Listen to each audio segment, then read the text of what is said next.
Hi there, and welcome on the journey to transform culture. I'm Steve, and today I'll be guiding our discussion. Well, folks, I hope you're having a fantastic day and an even better week. Today, folks, what we're going to jump into is contradiction. Wow, right? Contradiction. It's like standing a quarter up on its edge. Contradiction. Yeah, so contradiction. And before we kind of dive into that, as as we often do, we dive into the organizational culture because we tend to come together the most in our organizations, within our organizations, whether they be professional or civic, or and then of course through the rest of culture, and this carries over and ripples outward into broader culture, our own lives and our personal lives as well.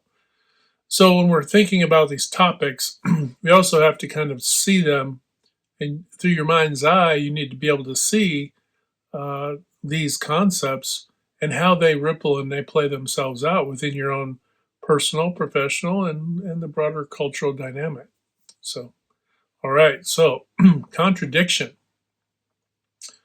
Wow. When you think of contradiction, what comes to mind? I think the things that come to mind when I think of contradiction is the simple things. I think of people, if you go to the grocery store, if you're going to buy anything really, and you look at something and you say, okay, we have we have all this technology, right, that we've developed, and we'll use food, cultivating food, growing food, and we've gone to such lengths to do this. But the reflection of having done this, the contradiction is that the cost of food is absorbently high, right? So the very notion is that this contradiction that, well, we need to come up with better ways to grow food, right? With the perception that the whole idea of doing so, right, is to be able to what?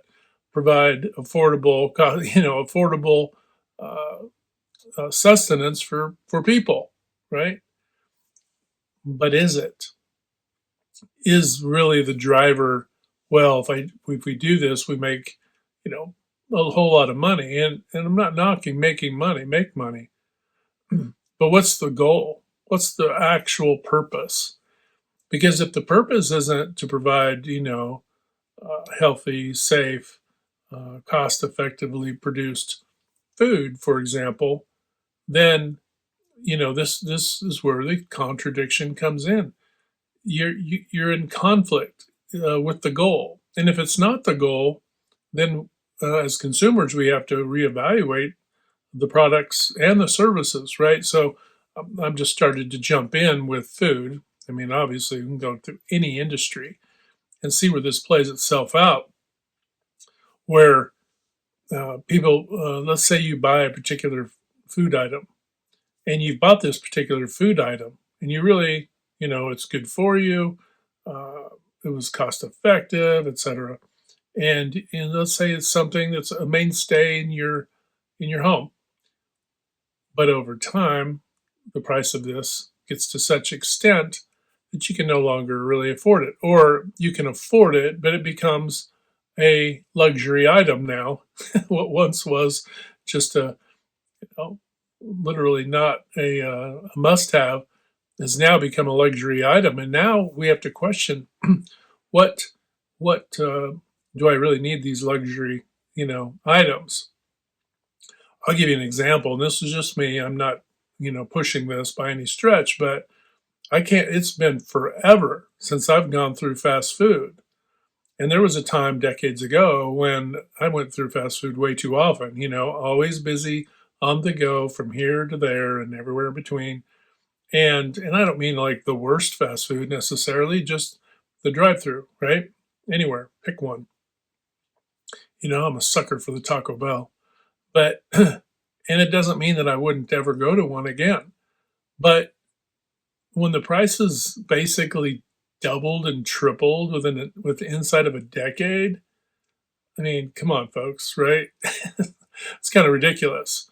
And essentially, where you see is, well, let's pass our costs onto the consumers, not, hey, let's figure out more efficient, effective ways to produce and to make what we make and be more effective.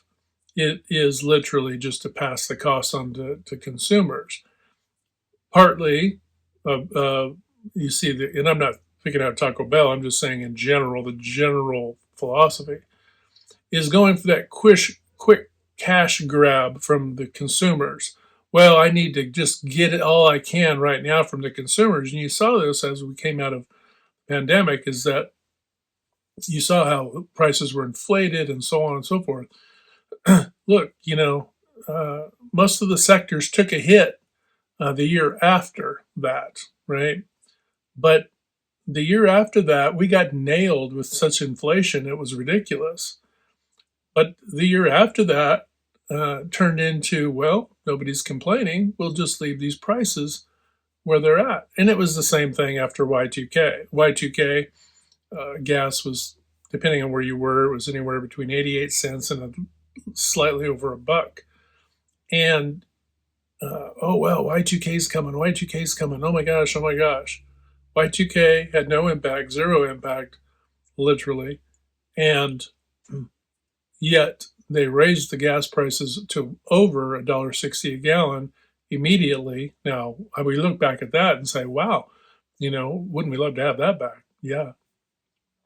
But a little over $1.60 a gallon, $1.60 and maybe a little higher depending on where you were, a gallon, and then left it there. Why? Well, nobody's complaining. We kind of gave them a false narrative. They bought into it, and we'll leave the prices there. Folks, this is, the contradiction here is that is that what is our goal? If our goal is to provide a particular product or service, and then yet we turn around, and then the contradiction is we're doing things that aren't giving us an effective or efficiently produced product or service, right? And then trying to essentially pull the wool over the customer's eyes, right? To be able to maintain these levers of increased expense, and then be up in arms when entire industries are doing this. And I'm not saying everyone's doing it, but it is happening at such a pace and stretch that, and then these same individuals are kind of a little weirded out because your baseline entry level workers want a pay increase. Well, folks, they want a pay increase because they can't afford your products and services, right? They can't afford to feed themselves or to put gas in their car or right? I don't think anybody's become a millionaire because they got a dollar or two raise, okay? Typically, it's to survive, right? The same things happened with housing prices and the cost of rent in the United States, primarily, is what I'm focusing on.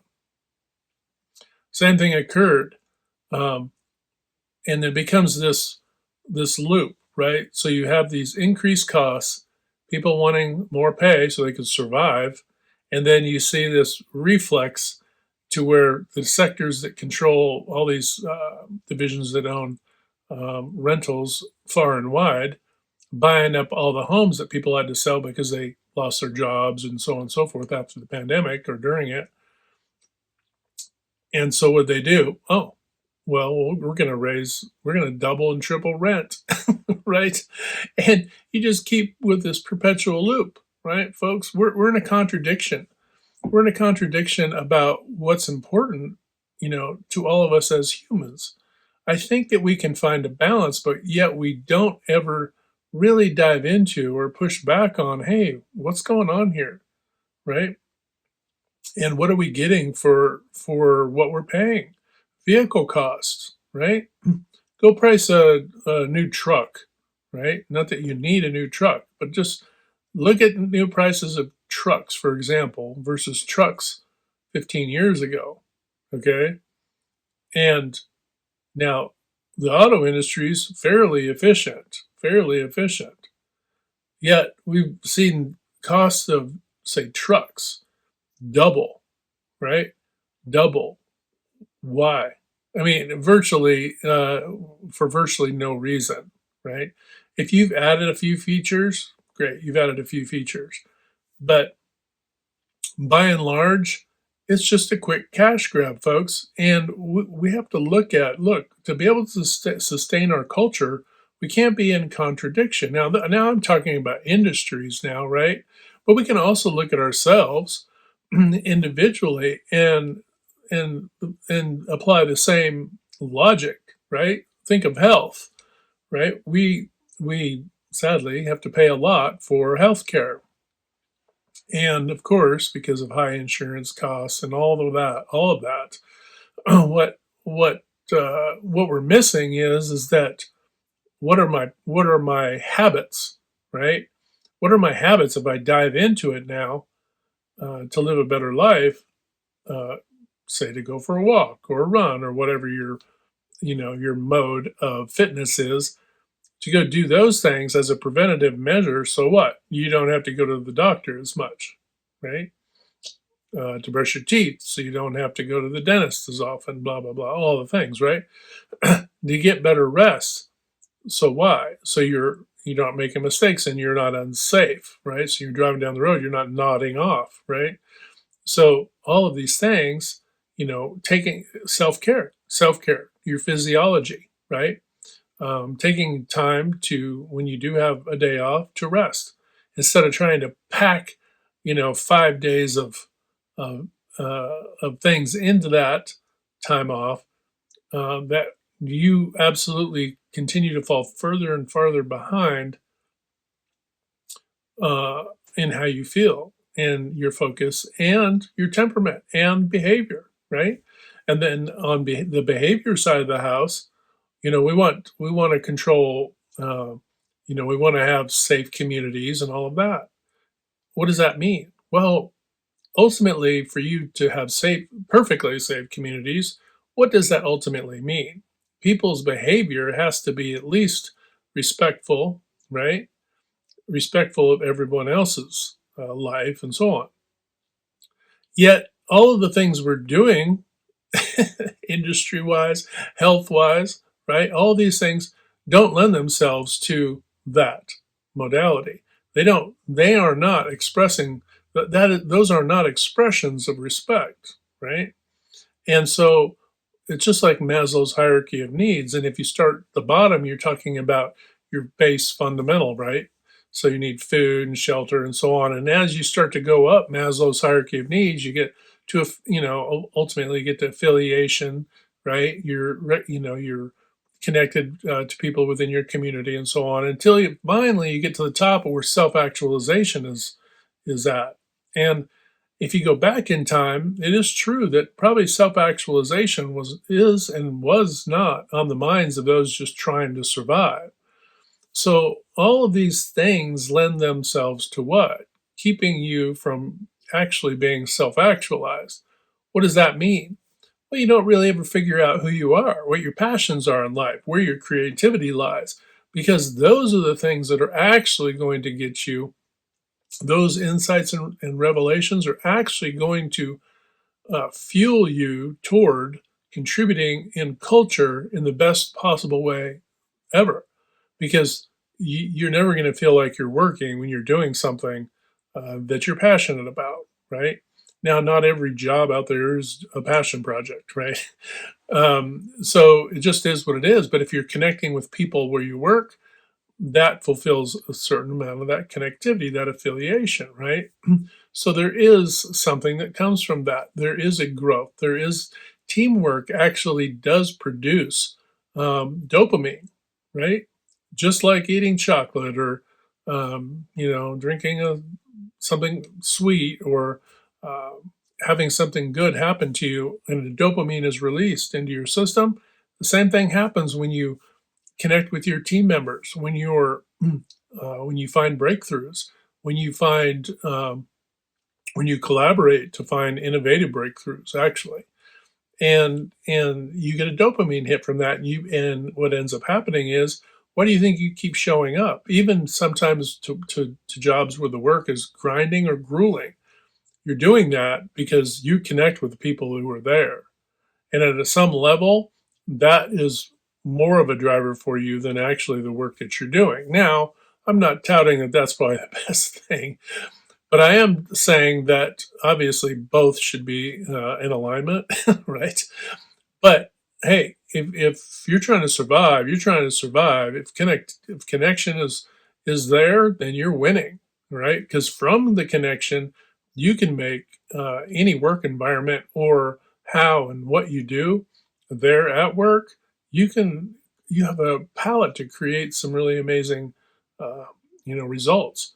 But you have to understand all these things to appreciate these things. If you don't understand um, that you're getting a dopamine release when good things happen to you in life, then you're never going to perpetuate that, right? If you're going through the checkout at the store and you're kind and pleasant and having a thoughtful conversation with the person checking you out or the the cashier, whatever, and asking them how their day is going and so on, there's a dopamine release there, right?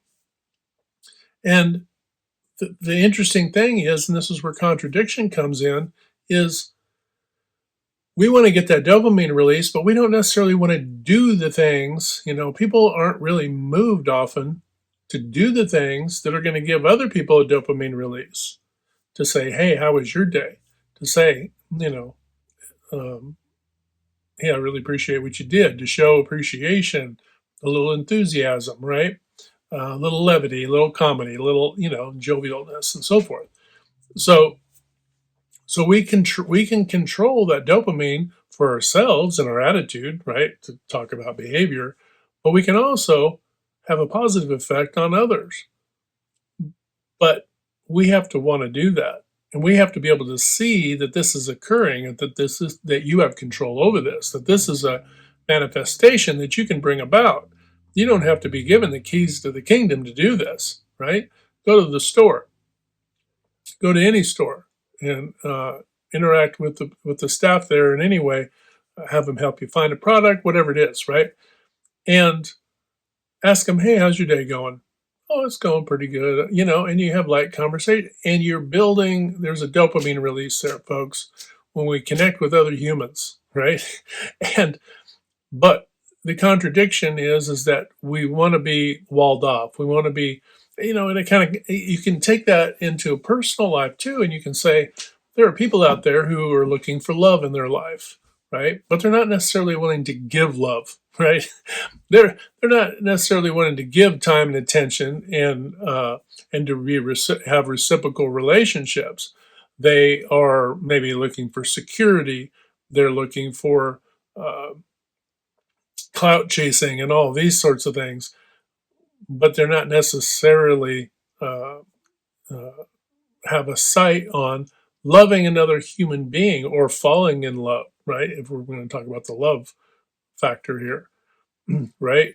They're happy to receive love, they're happy to be adored and all these things, but they're not really quick to give it. And so this is where we're pretty much in contradiction, right? I want to be healthy, but I want to do the things that make me healthy. I want to be loved, but I don't want to do the things that would reflect love in others' lives. I want the dopamine release, but I'm not going to do anything that's going to release dopamine by interacting and appreciating and engaging, whether you're a leader, a team member, or just somebody on the street, right? I don't want to do these things.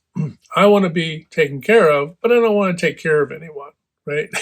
I want to, we just keep going around and around. And so we become a little bit of a, you could say an enigma, but I would say more of a contradiction. And each of us has to, I would say battle, but each of us has to um, look at within our own, heart and mind and relegate, hey, and ask the question, hey, you know, am I in contradiction? Right? If you're a business owner or a leader of a team, hey, do I want my team to be, all enthusiastic and passionate about their work, but yet I'm not going to be the same and I'm not going to engage and show that same appreciation. I'm not going to do the things that are provide the resources and all the the things that need to occur to communicate well and plan well, all those things, so that everyone benefits from that. If I'm not willing to dive in and be this is called what it is, have a loving impact on other people's lives, then absolutely it's not going to come back to myself. And on top of that, you're not, if you don't have that approach for yourself and you don't have that for your team, whether you're leading a team or whether you're a team member, if you don't have these approaches and your behavior is such that this isn't even a consideration, then you can absolutely look at your results as a team or an organization and how things are going, and you can walk back the numbers and see that the more passionless you are about life within an organization or within our own lives, it has an actual impact on your productivity, on your quality, your customer engagement, right? Repeated service, all these things play a part in the grand equation. So being a contradiction keeps us in a loop that prevents this from occurring, prevents this from being, our culture from being healthy. What we want to do is we want to achieve a healthy culture. How do we do that? We have to be more vulnerable, right? We have to be more vulnerable. We have to own the fact that we can be contradiction, right? And then we have to kind of fight our own tendencies not to be a contradiction. In our minds, we are probably, and we've been conditioned this way. And I know people who, elders I was around growing up, where there was a pessimism, just a slight attitude, just a twinge of it, about doing for others because it was what? Equated to work. Equated to work. Well, look, folks, if you don't want to work, to take care of your customers and, the culture and your families and your friends and your associations, if you don't want to do the work, then the contradiction is I should say the result is you're not going to get it, right? This isn't going to come back to you. So the contradiction is now that you desire the very thing that you're withholding, right? I actually touch upon this a little bit in the book. And so I highly recommend you reach out or go on Amazon and check that out for yourself and your teams and just for life in general. But that very notion that something is work, right? If you put it in that concept, under that lens, under that filter of everything is work, to love another human is work, to take care of your dog is work, and they are work, right? We're not saying they're not. There isn't a level of work, kind of at the base level, but when you're taking care of other folks, and whether it be your team, your family, your friends, whatever, anywhere in culture, when you're doing that, there is some work to that, but you're investing this time, energy, and attention, and it is also giving you a dopamine hit because ultimately, and this is where it gets a little tricky, if you're not appreciated for that work and that effort, then I say people, person, whatever, is withholding that dopamine return to you. They're receiving the dopamine, they're not returning it. Now, this is where boundaries come in, right? Because we can't just be wanting to take care of everybody and to go out there and engage with everyone. And I'm not saying you should have be consciously over saturated with the notion that, well, I need to do this to get a dopamine hit. No, I'm just telling you this is the natural result, okay? It's not the point, although it is a point I'm making, okay? So we have to be careful. We have to be very careful that we aren't in contradiction within ourselves, right? I want something that I'm not willing to give, right? I want someone to change, but I'm not willing to change myself. I want my team to improve, but I'm not willing to improve my leadership and how I engage and all of the good things that I can do as a leader. I want the leader to change, but I don't want to change as a member of the team or the broader workforce. I don't want to be able, I don't want to change. I just want to do this and that's it. Well, guess what? If that's all if this is it, then that's all it's ever going to be, right? If there's a limiter switch on growth and development, if there's a limiter switch on what I won't do for others, then right there, that's the crunch point. That's the pinch point, if you will, that you need to work on because you have a constraint within your own thought processes. You've probably been conditioned to believe, hey, to do anything for anybody else's work, don't waste your energy. Conserve your energy.